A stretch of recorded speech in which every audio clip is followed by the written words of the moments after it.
Not all parts that you create in CAD are flat. In this lesson, we're going to add some dimension to your designs. So let's get into it.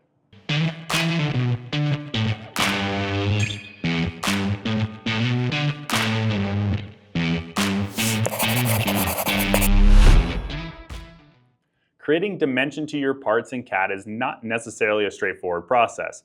Take, for example, this washer that we're doing in chapter 1 here. If I wanted a pin, say a design that comes off this that's going to interface with another object, it's a multi-step process in order for me to get to that new dimension. Let's come over here to the whiteboard to go over the steps that we're going to take today in this lesson. The first one is we're going to create a sketch on the actual object, not on one of the origin planes. With that sketch, we're going to choose to either add or subtract from the body what we actually sketched out. That leads me to two new key terms here, join and cut.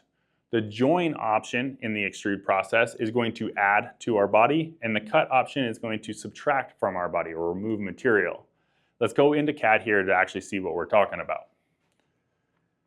Now that we have our body here, the first thing is we're going to create that sketch that we're talking about. And we do that the same way we've done in previous lessons by going to create new sketch. And on this one, we're going to select the actual surface here, not the actual origin plane. That surface is what we're going to want to use either to move more dimension to or actually subtract from. Now that we're in there, we see the sketch palette pop up just like we want. And we're going to select two circles. I'm going to draw two circles of equal size here. We're going to create them and do the constraints of equal, drawing two lines. We're going to switch over to construction lines and draw it from here to the origin, as well as we're going to draw one last line here. So we're just kind of dimensioning this out. Remember that the most important thing that we're doing here is we want a good, solid, robust drawing. So we're going to add all these constraints here. We're looking for everything to turn black. One thing we're going to do is add some angle here. We want these to be 90 degrees from each other, and we're going to have this be 45 degrees. So little skewed thing that we're going to be doing here. The last thing we need is the diameter of our holes. Let's set that at 12 millimeters. Now everything is now robust. All of our lines are black. We're ready to move on to the next step. All we need to do is click Finish Sketch. Now that we bounce out here, the next thing is that we want to extrude. And when we select say the first pocket that we're going to want to do, this is going to give us the option of underneath operations as new body. If I add some dimension to this, say we'll do 5 millimeters, it automatically switches to that join feature. So if I drop this menu down, we see join, cut, intersect, body, component. Now on this one, we're going to want to add that pin design. So we're going to be adding.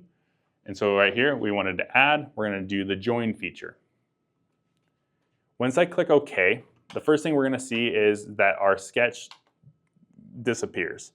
And we see that our pin design now is in effect, and it's all one body. If I drop my component menu down, I see that I only have one body. If I select it, the whole entire thing is highlighted.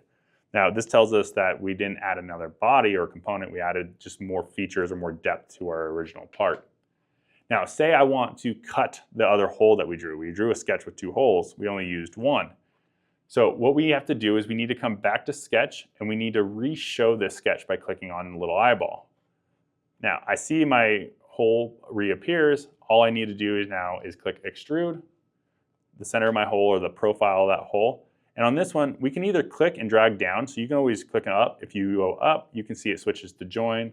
If I go through the object, it turns red and it switches to our cut.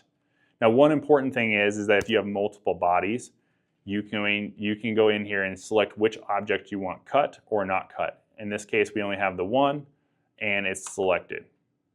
Once I click OK, I have now automatically put a hole in here, and I've created this new body. We've created a lot more dimension to our part, getting closer to maybe a little bit more complexity that we're looking for.